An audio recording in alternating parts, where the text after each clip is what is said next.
Okay, it's been a couple weeks.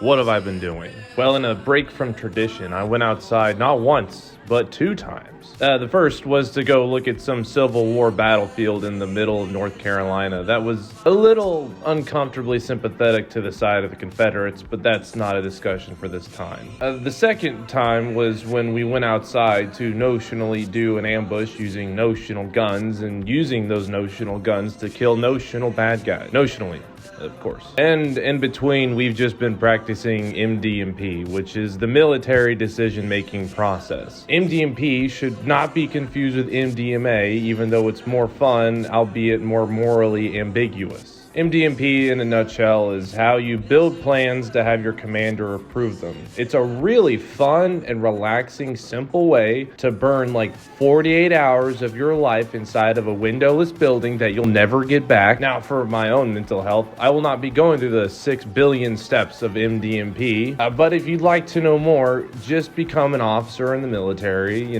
go through that whole process. And trust me, you'll get more of it than you could ever possibly imagine. Let's switch gears here for a second. There's something I want to talk about. Now, I've lived in plenty of places, some having no air conditioning and others having too much air conditioning. This is the first place I've ever lived that has had both. Allow me to explain.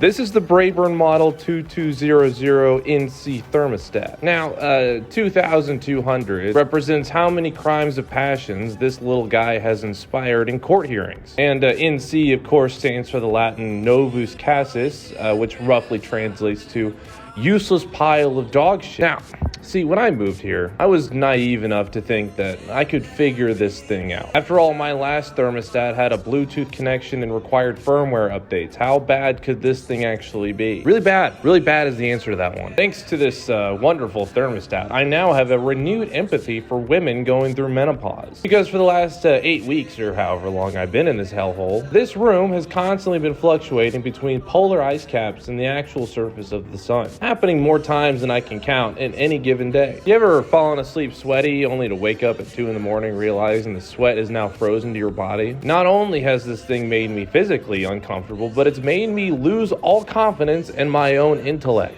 After hours of trying to figure this thing out on my own, I'm starting to think I'm just really stupid and my friends are just people who are like really, really nice to me, if you know what I mean. Now, thankfully, I'm not alone in my struggle. There are literally hundreds of videos and guides on how to actually make this thing work. God bless the brave souls that braved that task. If you look at some of these comments, you'll find sentiments that are similar to mine, such as, "This thermostat was so confusing. I've been battling with this thermostat for over a year, and holy Moses, I hate this thermostat. Whoever invented this thermostat should be sent to jail," which is a strong statement depending on what part of the country you're from. Now, since making this video, I have used the online sources available to me to finally manage to make this thing work in my living space habitable again. I also just like open the window sometimes.